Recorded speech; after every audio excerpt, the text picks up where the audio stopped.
Regularmente pregunto, ¿qué pasaría si hacemos un viaje en el tiempo? Debo reconocer que además es algo que me gusta cuando veo una serie, porque piensa uno en todas las posibilidades, en el hubiera, que dicen que es un tiempo frustrante, pero también pudiera ser un tiempo que nos ayude a construir, a reconstruir algún momento hacia adelante en nuestra vida y quizá a entender nuestro pasado. Encontrarse con uno en diferentes etapas de la vida, pues no es algo posible físicamente, pero lo podemos hacer a través de los recuerdos, a través de la creatividad. Y lo más importante será siempre tener esa posibilidad de reconciliarnos con nuestra historia hacia atrás y hacia adelante. Sí, porque muchas veces nos estamos quejando de lo que ya pasó y nos estamos torturando por lo que todavía no va a pasar y dejamos de vivir el presente. ¿Saben cuál es la clave? Agradecer, tener fe, confiar plenamente en que como hijos de Dios tenemos una misión en este plano terrenal y que al final de nuestro camino nos espera ese amor de Dios que nos acompaña durante toda la vida. No necesitamos viajar en el tiempo. Podemos hacerlo desde donde estamos para reconciliarnos con nuestro pasado, con nuestro futuro, pero también con nuestro presente. Esto es Cuarto Piso, donde cuentan las historias.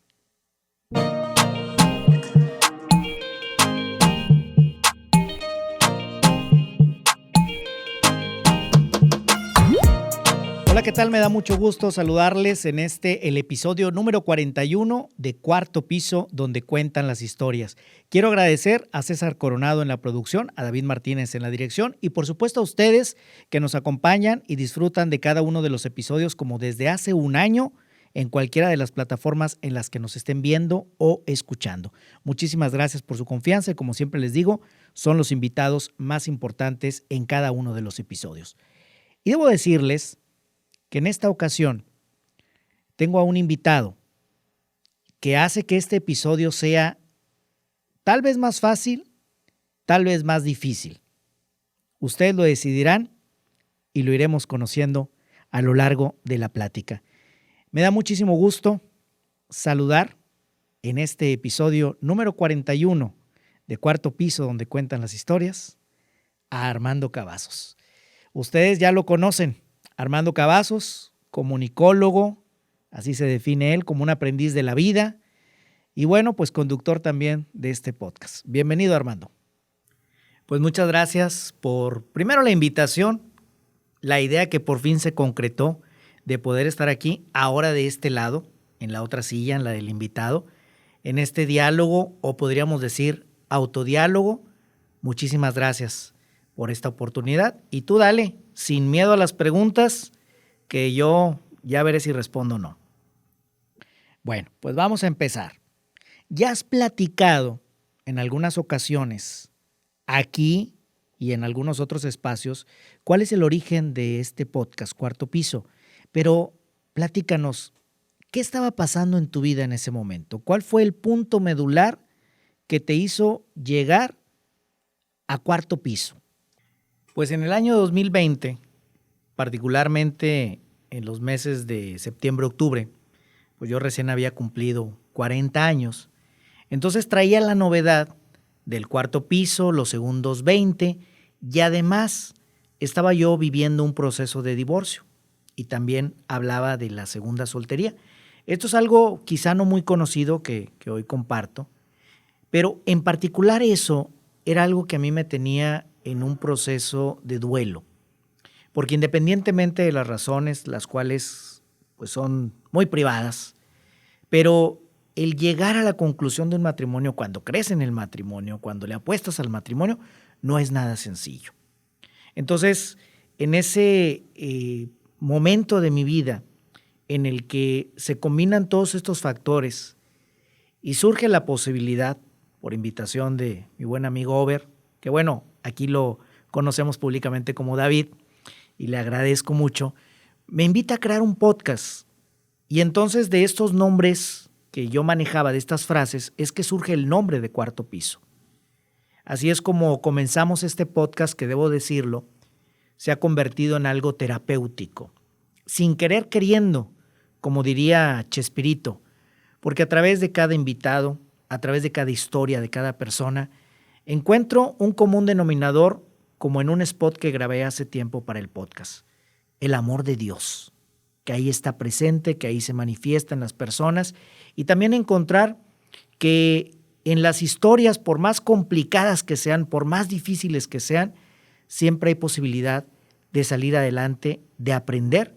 De hecho, te puedo decir que ahora me identifico como un aprendiz de la vida, como un hombre de fe, y es algo que he confirmado con este proceso. Entonces, yo vivía una situación muy particular hace un año, en el momento en el que iniciamos el podcast, y más allá del nombre, más allá de cualquier otra situación, pues se dio esta oportunidad de apoyar a las personas también a que contaran su historia y de apoyar a otras personas, porque estoy seguro que así como conmigo, con todos los que nos escuchan, seguramente han encontrado en más de una ocasión algo con lo que se han identificado y que les ha permitido crecer y que les ha permitido incluso sanar alguna herida. Y en este proceso del que hablas, a un año de distancia, ¿qué te ha dejado? ¿Qué has aprendido? ¿Cómo te encuentras ahora? Híjole, esta pregunta, pues podría decir que es complicada, aunque ya la veía venir. Es más, ya sabía que la ibas a hacer, en cierta medida, porque te conozco. No ha sido un proceso fácil. Ha sido un proceso de duelo, porque hay que recordar que los procesos de duelo no se limitan solamente a la muerte física, sino también a las pequeñas muertes que vamos enfrentando a lo largo de la vida. Yo recuerdo que en un documental el Papa Francisco hablaba precisamente de un testimonio en donde al final él llega a la reflexión de que hay que aprender a reconciliarnos con nuestra muerte. Y a esto yo le agrego, comprendiendo esta frase en toda su plenitud, que hay que reconciliarnos también con nuestra vida. Constantemente estamos enfrentando situaciones difíciles, situaciones complicadas que nos van a cimbrar, que nos van a mover de nuestra zona de confort. Y entonces en este año, en este proceso, yo he tenido que reencontrarme, redescubrirme, volver, como dicen, a mis orígenes. Y lo más interesante es que uno se da cuenta que en esencia seguimos siendo el mismo siempre. Solamente nos vamos adaptando a las circunstancias que la vida nos va poniendo en el camino. A un año de distancia, yo estoy muy agradecido con todo lo que ha pasado. Hoy bendigo lo que ha pasado en mi vida y entiendo que ha sido por una razón, porque también uno puede quedarse estancado en el dolor, pero no sirve de nada estancarse en el dolor. A veces les decía yo a algunas personas, disfrutar el dolor, pero no en un sentido de, oye, ¿qué le pasa? ¿Cómo que disfrutar el dolor? No, que hay que vivirlo. Y hay que preguntarte siempre, ¿qué me está dejando? A partir de este momento, ¿cómo voy a crecer en mi vida? ¿Me está fortaleciendo? ¿Lo estoy enfrentando? ¿Lo estoy viviendo? Es porque tengo esa capacidad.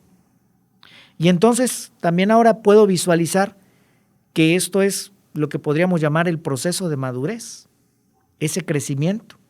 Volviendo a lo que tú me preguntas, pues yo me encuentro muy tranquilo, me encuentro muy en paz en ese proceso de reconciliación, autorreconciliación conmigo, con mi vida, con mi historia, con mi contexto, con mi muerte incluso.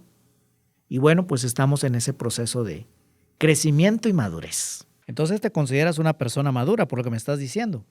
Como decía, más que considerarme una persona madura completamente, estoy en un proceso de maduración constante. Podría decir que como los buenos vinos, podría decir que como una fruta, a la mejor, ¿no? Pero luego la fruta se puede pasar un poquito, ¿verdad? Creo que la madurez es un proceso constante, no se detiene.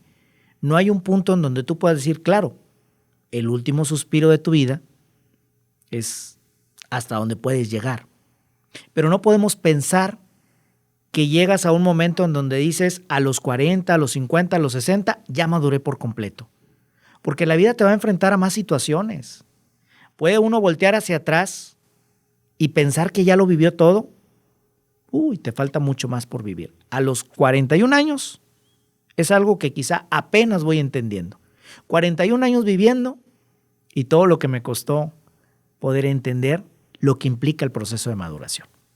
Y en este preciso momento de tu vida, Armando, ¿qué te hace falta? ¿Te arrepientes de algo que hayas hecho o algo que no hayas hecho a lo mejor? En una retrospectiva para hacer un balance, es cierto que he tomado decisiones acertadas, pero también decisiones equivocadas. Hablar de arrepentirme de lo que hice o no hice, pues creo que sería cargar con una losa, como cuando el pípila iba a la alhóndiga de granaditas. Solo que a diferencia del pípila, uno a veces decide cargar con esa losa de manera permanente. El pípila llegó a la puerta para poder entrar, quemar la puerta y ya dejó ahí la losa. Y nosotros vamos caminando no solo con esa losa, sino que le vamos cargando más losas, vamos cargando costales con piedritas. Y creo que entonces pensar en reclamarse por lo que uno dejó de hacer o por lo que hizo, porque a lo mejor hicimos cosas que no eran acertadas y dejamos de hacer otras que eran acertadas, es perder el tiempo si no hay aprendizaje. Estarse reclamando y recriminando, ¿por qué no hiciste o por qué hiciste? No te va a servir de nada.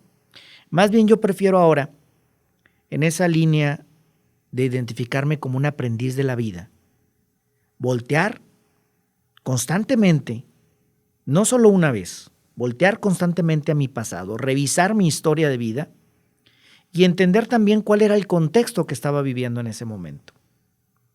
Yo podría a lo mejor hoy tomar una decisión totalmente distinta que cuando tenía 20 o 30 años. Y seguramente cuando tenga 50, 60 y hasta donde llegue, también sería una decisión totalmente distinta porque la perspectiva de la vida va cambiando. Cuando hablaba hace un momento de ese proceso de maduración, insisto, es una constante. A eso me refiero cuando digo no hay un límite. Y no puede uno estar enfocado solamente en lo que fue, lo que no fue, porque entonces no avanzas. Hay que aprender a liberarse de esas cargas y más que arrepentirse de lo que se hizo o no se hizo, hay que agradecerlo primero. Hay que bendecirlo también y hay que tomar el aprendizaje que esto nos deja.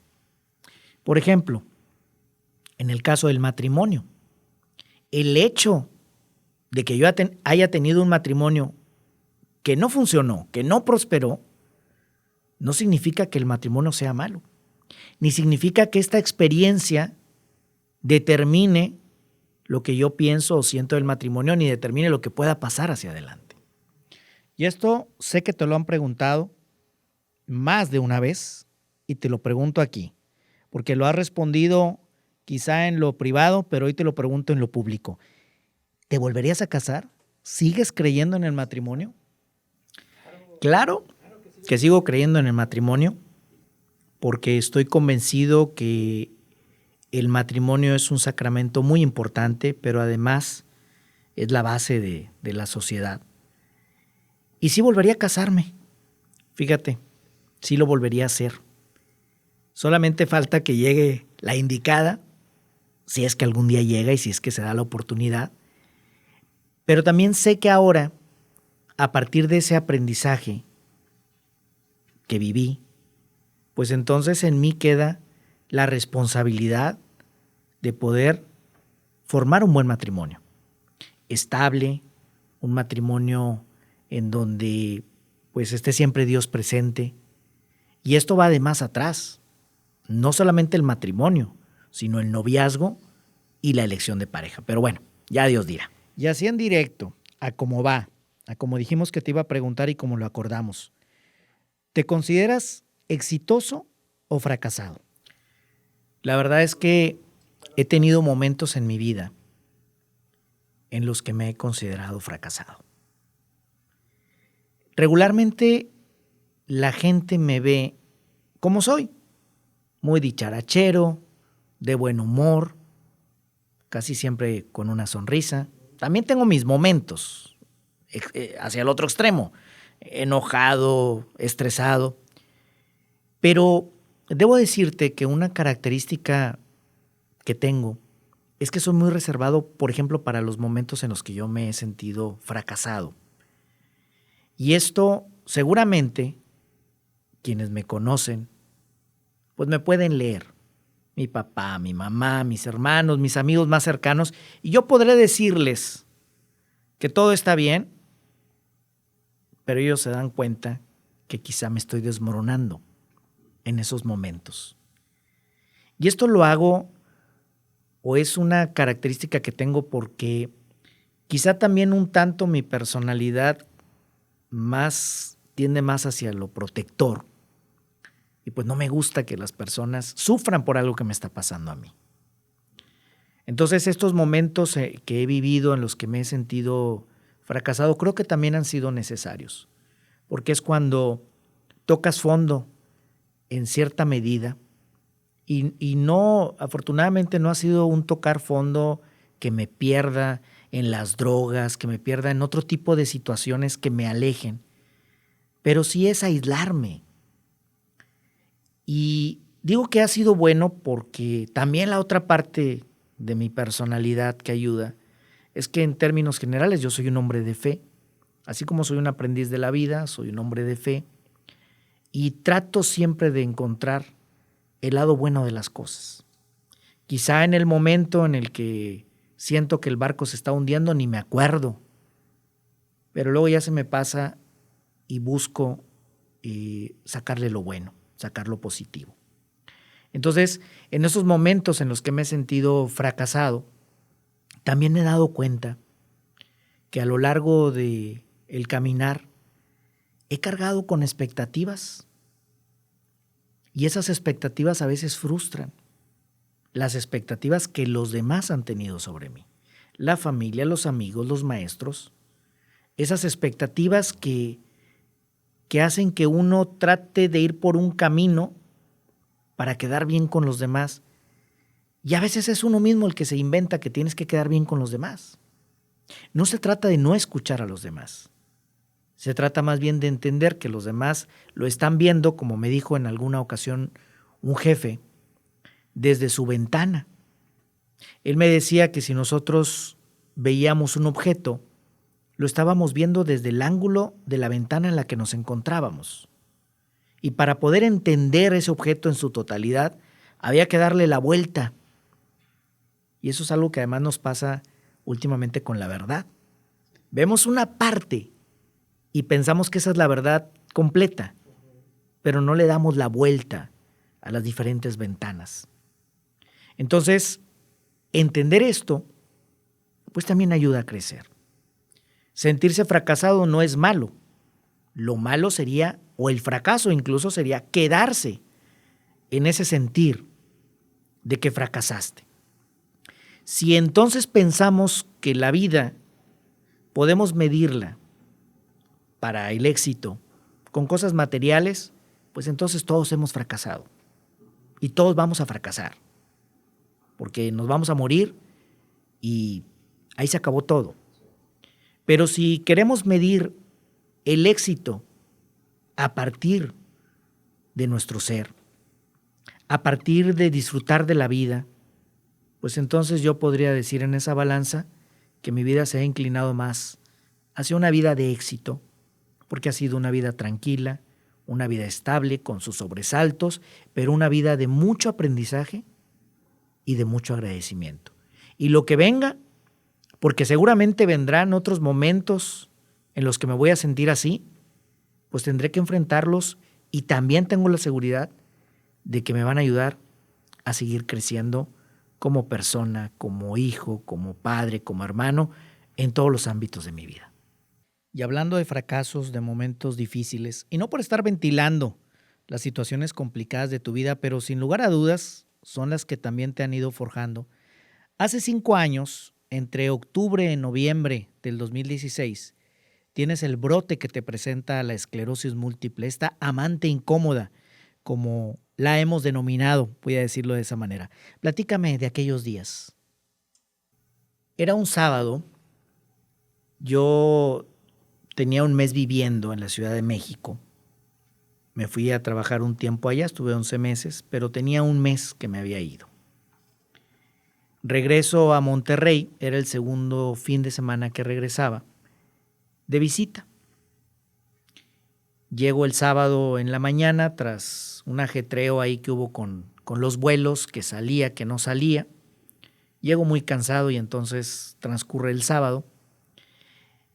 Llega el domingo y yo me sentía cansado, pero recuerdo que a las 7 de la mañana me desperté, revisé los relojes, verifiqué que era cambio de horario, volvíamos al horario de invierno, y entonces verifico que los relojes, los del celular, se hubieran sincronizado y los otros relojes que había en la casa, pues había que ajustarlos o ver si se habían ajustado solos.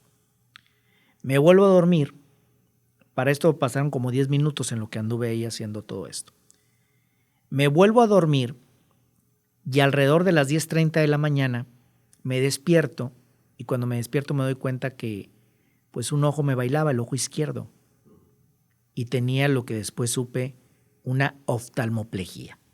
No voy a entrar en términos médicos, pero el caso es que mi ojo bailaba y yo no podía ver bien. Cuando me dispongo para bañarme y poder ir al hospital, pues me doy cuenta que también batallaba con la movilidad de mi cuerpo.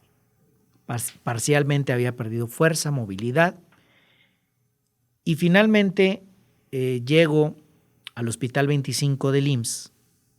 Por diosidencias fui a dar ahí y rápido me pasan a admisión continua, lo que podría ser urgencias, vamos a llamarlo. Me hacen estudios, inmediatamente me mandan a hacer estudios, TAC, rayos X, laboratorio, y todo salía bien. Lo que determinan en ese momento es que yo tenía que quedarme internado, por lo tanto suspendo mi regreso a México, tenía el vuelo al día siguiente, no podía moverme como quiera. Y recuerdo que en el lapso en el que llegué al hospital, me hicieron los estudios y me subieron a piso, te estoy hablando de que llego al hospital alrededor de mediodía y a piso me suben a las 6 de la tarde. También lo tengo muy presente porque tenía mucha hambre y me subieron afortunadamente, justo a la hora, subí yo y a los 5 minutos pasaron a repartir la comida. Comida de hospital, por supuesto, pero con el hambre que tenía, me supo deliciosa. En ese lapso, hay un momento en el que me quedo yo solo y cierro los ojos, que además lo hacía porque me era más cómodo, ya que no podía ver. Mi cerebro no conectaba lo que un ojo veía y lo que el otro veía porque estaba, ahora sí que cada quien, bailando para donde le daba la gana. Y en ese momento, cerrando yo los ojos, sostuve un diálogo muy breve con Dios. O tal vez fue más extenso, pero yo recuerdo que fue muy breve. Con toda la paz, con toda la calma del mundo, recuerdo que yo le dije, Señor, si este es el momento, aquí estoy. Llévame. No me voy a oponer y yo sé que aunque me opusiera, fíjate, todavía conservando el buen humor, pero muy tranquilo. Pues si ya me toca, Señor. Solo te pido, sin condicionarte, porque también algo que yo tengo muy claro es que cuando uno hace oración, no puede uno condicionarle a Dios. Oye, Señor, te pido esto, que se haga tu voluntad, pero a cambio de esto. No. Entonces yo le dije, Señor, sin condicionarte, lo único que te pido es darle consuelo a mi familia, a mis seres queridos. Y si esto es algo pasajero, Señor, ayúdame a entender para qué. ¿Qué sigue de aquí? ¿Qué es lo que viene a partir de lo que vaya a ocurrir? porque en ese momento yo no sabía qué estaba pasando, solamente estaba asustado. Finalmente me suben a piso y transcurre una semana, un día. Estuve internado en lo que me hicieron los estudios, los potenciales evocados, la resonancia magnética, y finalmente resulta el diagnóstico de la esclerosis múltiple, bautizada por un servidor como la amante incómoda, porque se apareció sin que me avisara. Y vaya que me causó ahí me cimbró en ese momento de mi vida. Y yo entiendo ahora que en ese diálogo que sostuve con Dios, primero algo muy importante fue mi fe, el apoyo de mi familia, que agradezco y siempre lo he hecho, el apoyo de mis amigos, la oración de muchas personas. Ahí viví lo que es la comunión de la oración, porque había muchas personas haciendo oración. Y esto también me hizo entender a mí, primero, que es bien importante mantenerse y que también necesitamos de los demás para mantenernos. La oración, la cercanía son importantísimos. No dejemos de hacer oración por nuestros seres queridos. En este vivir, en esta experiencia, también entendí que Dios me estaba dando una misión, que había una tarea. Cuando yo le pregunté ese ¿para qué?, pues la respuesta tenía que irla descifrando hacia adelante. Eso era algo importante. Entonces, aparece la esclerosis múltiple a 5 años. Debo compartir que en la última resonancia que me realicé, el doctor, verificando las resonancias anteriores, creo que llevo como 5 más o menos, 5 o 6 resonancias, me dijo que pues la enfermedad está estancada, que no ha avanzado, lo cual es bueno, no se ha ido y tal vez no se vaya, no lo sé, pero estamos bien, gracias a Dios. ¿Y cuál es la misión, la tarea que te dejó la llegada de la esclerosis múltiple? Mira, como lo comentaba, el haber estado viviendo este querigma, porque fue un querigma, me permitió tener ese encuentro con Jesús en los pacientes que estaban ahí junto a mí, en los familiares, en las enfermeras, en los médicos. Y entonces entender el para qué, es decir, la misión, la tarea, pues en ese momento no era sencillo, porque yo estaba viviendo también un proceso de duelo. De repente creer que mi salud estaba al 100 y darme cuenta que ya no estaba al 100, pues era un balde de agua fría. Hoy te puedo decir que primero me ayudó a sensibilizarme más, porque fue ese querigma del que hablo. Me ayudó a ser más empático en la enfermedad, en los momentos difíciles de las personas. Me ayudó a tener más cercanía con mi familia. Y entonces, como un cabatips que escribí hace tiempo, estas pequeñas reflexiones que hago creo que desde el 2012, por cierto, y que tienes pendiente de hacer un podcast de cabatips, déjame te digo. Y entonces escribo este cabatips y dice: somos instrumentos de Dios conectando personas. Ahora he entendido que esa es la misión. Conectar a las personas, ayudar a las personas, ser un puente. De hecho, Cuarto Piso se ha convertido en parte de esa misión, y no porque así lo haya planteado cuando comenzamos. Uno lo va entendiendo en el caminar.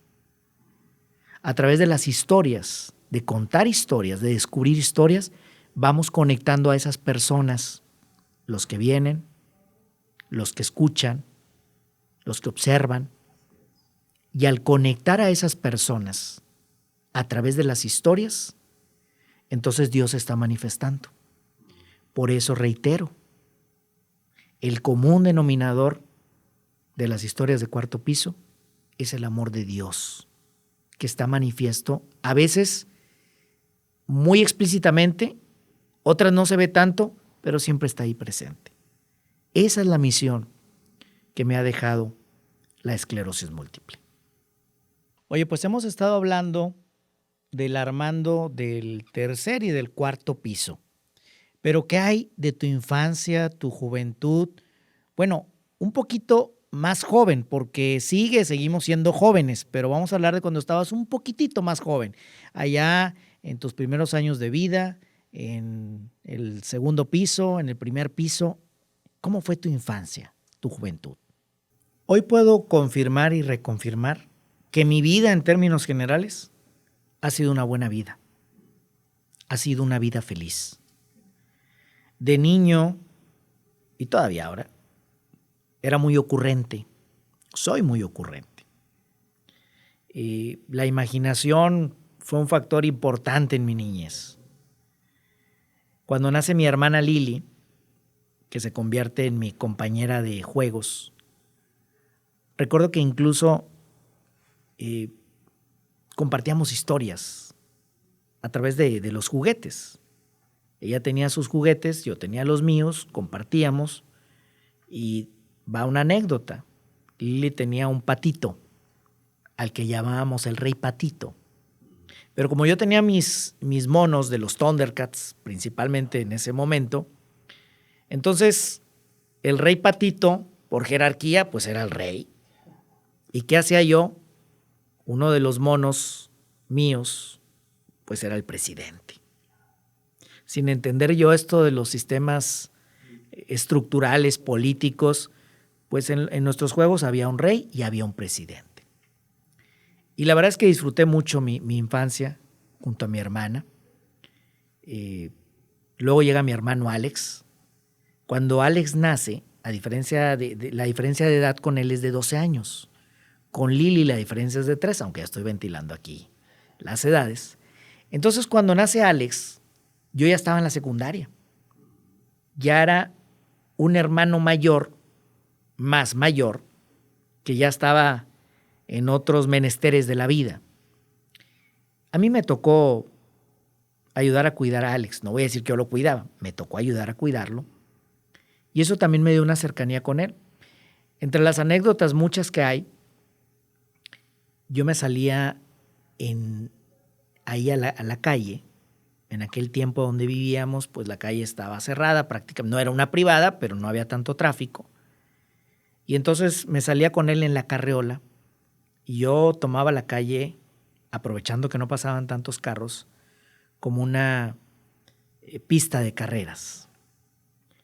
Mi mamá a veces me regañaba cuando se daba cuenta, pero Alejandro iba atacado de la risa cuando iba yo con la carreola a toda velocidad. No recuerdo si alguna vez se me llegó a caer de la carreola, y si pasó, tal vez está bloqueado el recuerdo.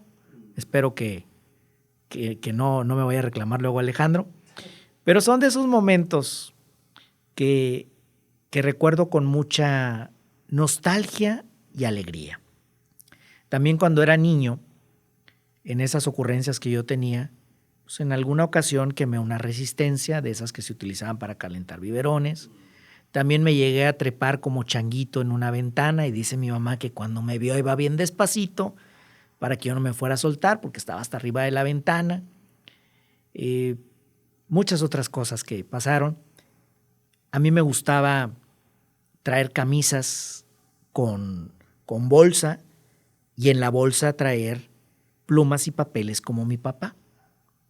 Que por cierto, en una ocasión a alguien se le ocurrió llamarme güero y yo me enojé.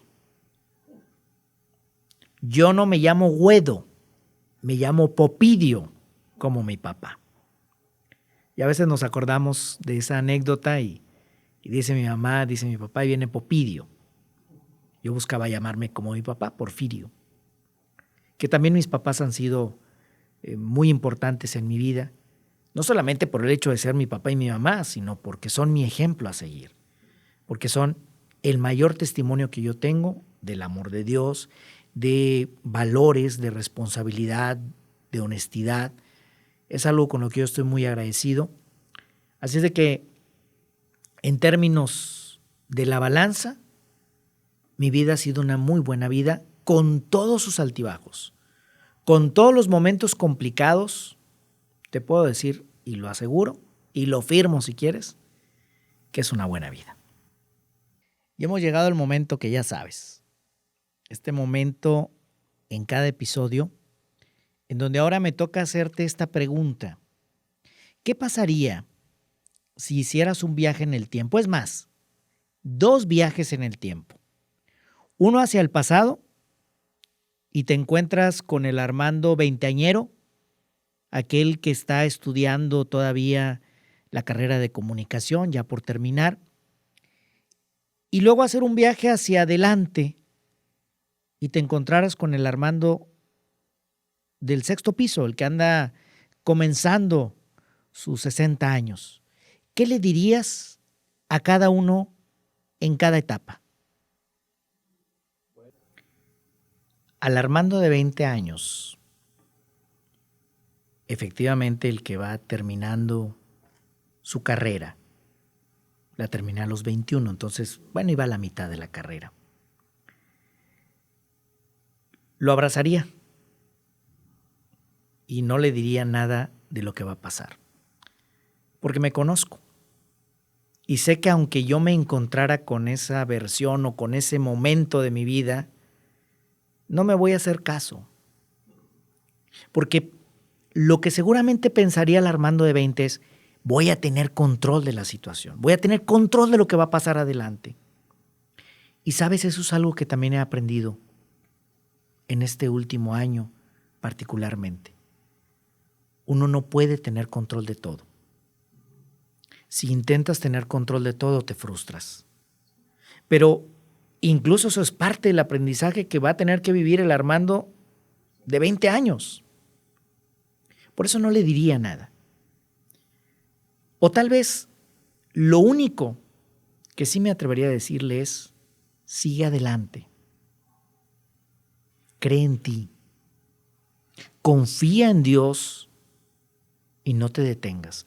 Toma lo mejor de lo que pase en tu vida. Y si me encontrara con el Armando más viejo, el de 60, no le preguntaría nada. Porque también, y más, porque ahí pues ya llegué a la reflexión que estoy llegando ahora, de que no me va a decir para no alterar lo que va a pasar. También lo abrazaría. ¿Sabes? Si me encontrara conmigo en cualquier etapa, en cualquier momento de mi vida, lo primero sería darme un abrazo. Y en cada momento, independientemente que ya sepa lo que pasó o que no sepa lo que va a pasar, yo le diría gracias. Gracias por ser quien eres. Gracias por mantener siempre a ese niño que tiene sueños, que tiene anhelos, que también tiene miedos, pero que entiende que los miedos lo hacen ser más fuerte. Gracias, Armando, por tu vida. Gracias por todo lo bueno que has pasado, pero gracias también por todo lo complicado.